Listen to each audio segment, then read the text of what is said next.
Okay. Question. Nimeona waziri wa Foreign Affairs Musalia Mudavadi. Nimeona Senator Cherargei akiongea. Both of them wanaonekana kwamba wana support Tanzania ikija katika hii story mzima ya kina Boniface Mwangi na kina Martha Karua kufukuzwa from Tanzania. Nimeona wakisupport. On the other hand, kina Martha Karua, Willy Mutunga, Boniface Mwangi wanasema kwamba haki yao, walidhulumiwa haki yao. What do you think about this story? What do you think about it?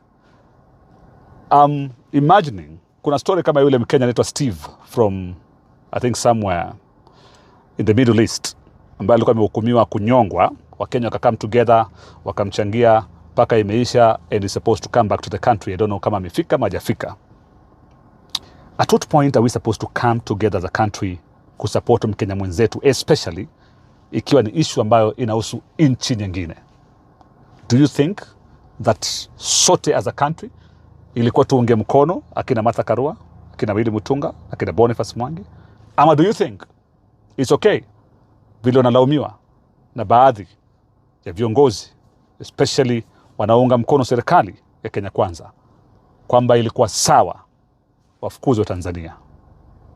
Niambie pale kwa comments. Yaani unajua kuna muda wa Kenya wanajisahau, wanatuona kama vile sisi ni maadui. Jamani, sisi ni Watanzania jamani. Wakenya, sisi ni Watanzania. Tayari huko. Wamesha haki akaunti ya jeshi la polisi. Tayari. Jamani. Mmeshindwa kuhaki hata akaunti ya nini? Mmedili kwanza na polisi kwanza. Kwa maana wenyewe ndo watawashika, mmewahaki. Hawaogopi hawa watu na nini? Hawa tujitambulishe upya. Sisi ni Watanzania. Majirani zenu. Yaani ikitoka nchi yenu inakuja nchi yetu. Sisi labda tutumie Kiingereza kwa sababu ni lugha yenu. Kenyan people. This is a Tanzania people. There is a neighbor. When your country is next is country. Tuachieni akaunti yetu ya mapolisi sasa. Hello. Tujishushe jamani. Tayari wameshachukua akaunti ya polisi, wanayo wenyewe. Tunaonyesha kwamba tukiendelea kuongea watakuja na mengine. Tunawaomba radhi jamani. Sisi ni majirani zenu wapendwa wa Tanzania. Siku hata mlishaga hata tusahau hata kwenye ratiba zenu. Sisi ni Watanzania. Naomba tusameeni jamani. Mtuachie hata polisi wetu nani.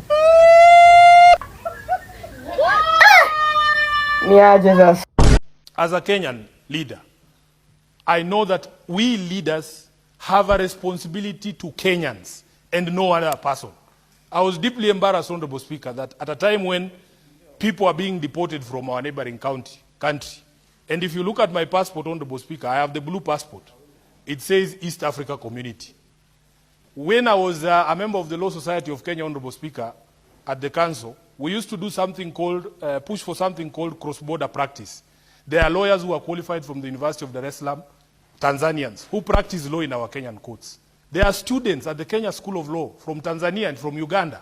I know lawyers who went to Kampala International University and Makerere, who qualified there, and they have come to the Kenya School of Law. They are practicing law in Kenya.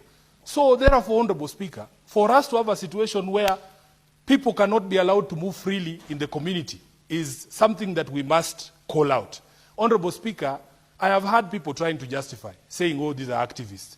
Activism in itself, Honorable Speaker, is not a crime. I know Tanzanian law, there's no law that says activism is a crime, Honorable Speaker. So for me, I was deeply embarrassed to see our Foreign Affairs Minister, who should be our foremost defender, adopt a very nonchalant, a very laid back, a very lazy attitude yesterday on Citizen, Honorable Speaker, that he has not even summoned the Tanzanian ambassador to ask him what was the reason why these brothers of ours were expelled. As we speak, there are Kenyans whose whereabouts are still unknown. Just show some concern for your countrymen. That is the job that you were given to do, Honorable Speaker. So I was a bit disappointed. And we need to as a community of nations in East Africa, we must, Honorable Speaker, call out dictatorial tendencies whenever they emerge, because we are all brothers. If you ask Senator Eddy at his border in Isebania, people trade and cross over freely. We are brothers and sisters, and we cannot allow a situation where we have Kenyans being deported. At least when I was deported from Angola, I took it in stride. By the way, nobody in government bothered, Honorable Speaker. But I was okay, because me, I can take care of myself. Plus, Angola is far away. We don't share any borders. I don't think I know any Kenyan who's married to an Angolan. It was okay. But Tanzania are our brothers and sisters. And we must, Honorable Speaker, stand up for every Kenyan. This is the reason why, Honorable Speaker, when people start conversations about patriotism, it is very difficult to love a country that does not care about you. That I know that if I am in a quandary somewhere outside Kenya, the Kenyan government, or at least the CS for Foreign Affairs, will not care what happens to Sifuna.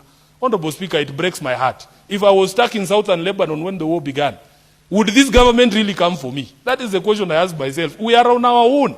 Then when we complain, people say, oh, you don't love your country. Love, Honorable Speaker, is reciprocal. You love me, I love you. I thank you, Honorable Speaker. Hey guys. Yani Wakenya tunakuanga in our own. Most of the time tunakuanga in our own. Yani kuna activist huyu Boniface amepotea. Na unakumbuka kulingana na jumuiya ya East Africa ni free. Tuko na hiyo free movement. Na unaona akina Martha Karua walideportiwa. So government inasema itapeana report. That is Mudavadi akasema atapeana report ya well-being ya Boniface. But now in Senate unaona Cheragai amesema ya kwamba Suluhu anafanya kazi mzuri na anasaidia UDA, yani anasaidia e-government kufinyafinya ama activists cause wamesumbua Kenya na sasa wanasumbua Tanzania, a peaceful country. So Suluhu is doing a good job na anasaidia e-government sana. That shows that this government knows what is going on and they know even where Boniface is, cause ka Kenyans wanatafuta Boniface and na wao wako busy wakisema Suluhu is doing well, then what does that mean? So government too, you just need to give us a comprehensive information about well-being of Boniface. Hiya. Woo. Responsibility for the continued incarceration of Dr. Kizza Besigye in a Ugandan jail? No, I do not. I don't take responsibility, and Kenya cannot take responsibility, because that is a process that is going on in Uganda under the authority of the government of Uganda. So we cannot take responsibility for that. Please explain the circumstances under which he got to that jail, because he was here. I think it's best left as it is now, because he came here, as you know, and there were issues, and he had to go. What issues? I think the manner in which he had come to Kenya were not quite clear. What do you mean by that? And at that time, him being here, and then, of course, certain issues beginning to evolve. And I think, as I say, I would rather leave it at that. Okay. Because he's now in the custody of his nation and his authorities. What do you mean by the manner in which he came into the country was not proper? I mean, I'm trying to establish, why don't you just admit that Kenya handed over Dr. Kizza Besigye to the Ugandan authorities? Kenya cooperated with the Ugandan authorities. If there are issues, it's a friendly nation. If there are issues that they feel require attention, because he was not seeking asylum. He had not come to say that he is seeking asylum. Had he said that, maybe the treatment would have been different. On what intelligence was that? I will not be at liberty to disclose that. So you won't disclose No. the reasons No. why? Could you confirm to us whether the government of Kenya does any business deals with RSF? There are no business deals. There are no business deals. Are you in a position to give me evidence? I'm asking the question. No, there's none. I'm in government. There's none. So you don't, as a government, facilitate RSF to export gold to the United Arab Emirates through Nairobi? No, no. How can the government be involved in smuggling? If there was such a thing, wouldn't it appear in the records of our exports if we were exporting that gold? Facilitating? No, we don't. You are not facilitating them? Yeah. But recently, an aircraft was bombed. We know about that in Nyala. A Kenyan pilot was killed. The aircraft was said to be ferrying weapons for the RSF. You know, you've just answered yourself. You've said it was said. Yes, yes. Do you have evidence? That's why I'm going to the question. Do you have evidence? As government, could you clarify that? Which is why you're here, Waziri. There's no evidence. To enable us. So first of all, let's talk about the aircraft. Mm-hmm. Was a Kenyan pilot killed? Yes, it was in the media. No, not what's in the media. Now I'm asking you as government. So was a Kenyan pilot killed in that aircraft? Died, yes. Okay. Who did the aircraft belong to? Oh, no. That is a different matter. That is a subject of proper investigation. Okay. Yeah? Let's not go into speculation. Please. So in all fairness... Okay, so so this is me asking, so that there can... Because, Waziri, you're here to enable us put the rumors to rest. Yes, so the aircraft... we can't go into falsehoods and innuendo here. I'm asking the question so that you can help dispel the falsehoods and the innuendo. So the aircraft did not belong to the RSF and was not said to be ferrying weapons? Yes, as far as we are concerned, no. It wasn't? Yes. But you just said investigations are being done and you're not clear. Yes, as far as we are concerned, no.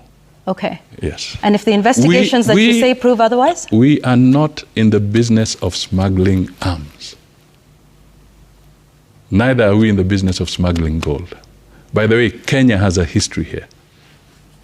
I was in Treasury when the whole Golden Bag saga came in, and it was all about fictitious claims and exports around gold. We are not in the business of entering into that kind of trade. So the reverse is also true. The UAE is known to support RSF, so there is no chance, or is there, that there is maybe some type of government-to-government arrangement where the Kenyan government is helping the UAE pursue its agenda in Sudan? No, that is wrong. And I will not, I'm not holding brief for the UAE. I am the Minister for Foreign Affairs of the Republic of Kenya. And I do not speak for the UAE. They will speak for themselves. Shida ya Kenya ukua nini? Sasa mumeenda kufanya ule mama wa Tanzania aanze kuwaogopa. Lakini wasapere mukiangalia vizuri, Tanzania ni wasapere walikuwa huko. Martha Karua, sijui nani, Boniface Mwangi ni yeye bado amefugiwa huko. Tuachane na Tanzania, angalia Qatar. Qatar ni wasapere wanakogesha kigosho. Vietnam ni msapere amefugwa. Hey, nyinyi wasapere.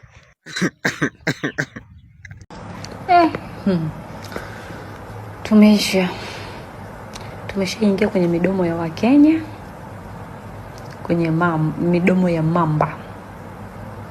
Ndio kabla hujavuka mto usitukane mamba. Sasa sisi tukatukana mamba kabla hatujavuka mto. Mama umeshatuingiza kwenye mdomo wa Wakenya. Sasa hivi tutasikia kila aina matusi ya Wakenya. Kama waliweza kumpiga rais wao na kiatu cha uso, na sisi sijui tutaingia wapi? Imagine mtu anatoka Kenya anaenda kupiga kula Uganda. Imagine. Anaenda anafungia eti ofisi eti ya Freemason. Imagine eti ofisi ya Freemason nayo inafungiwa. Kenya hiyo. Kenya hiyo pia mtu anafungua polisi yake binafsi. Kenya hiyo pia. Yaani mtu amelewa huko anapigia zimamoto. Anapigia zimamoto inaingia pa, wanaenda pale wanamkuta mtu amelewa. Eti anaulizwa kwa swali, moto upo wapi? Anakwambia usubiri tu utakuja. Imagine.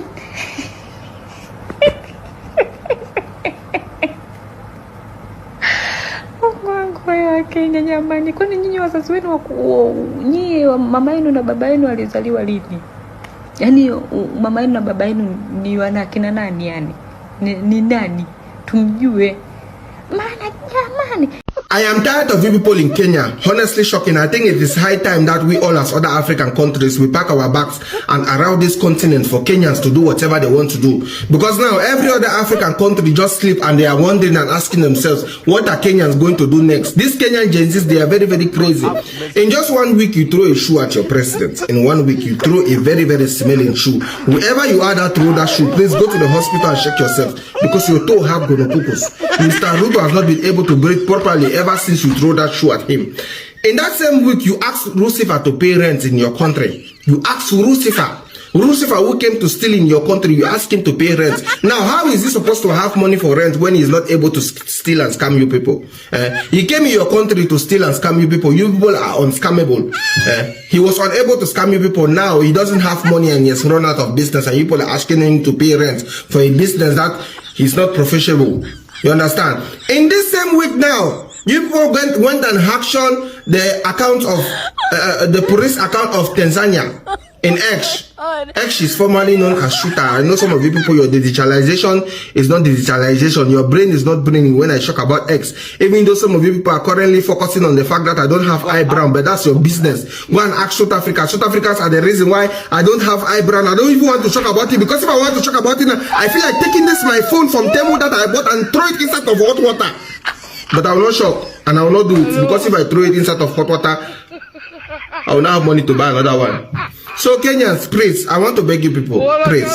This continent was never meant for you people and you people alone. Allow us as other Africans to live peacefully in this continent. The continent is too big for all of us to share. I know you people are trying to fix it. Please, focus on your country and fix it first. When you are done fixing it, then you could come for others. But don't come and start destroying other people, whereas you have not yet fixed your own problem. Please, Kenyan Gen Zs, I beg you, focus on Ruto and allow Museveni to have his erection in peace. Don't forget to like and share. One love. Shosti, mwanangu mwaka huu nataka mume awe mzee kijana kipofu kiziwi. Mimi sitaki kuzua. Bora nikimpata huu ujauzito ni wake mali. Kanaanguka naye. Mudavadi. One time. Sasa nini? Ground. Atuongea. Sawa. Hivi venye nanawa hivi. Ndo nanawa Ruto. Nimenawa Ruto kabisa. Nimenawa Ruto Kasongo nimekunawa. My people, unaingia kuiva alafu unaletewa one time kama chesa.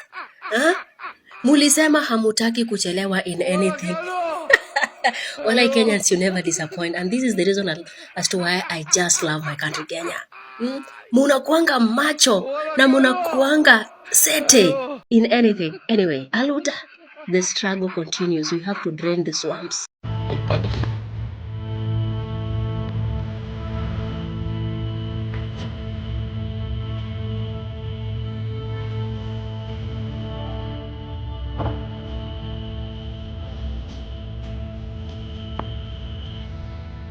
Ese moyo. Ruto.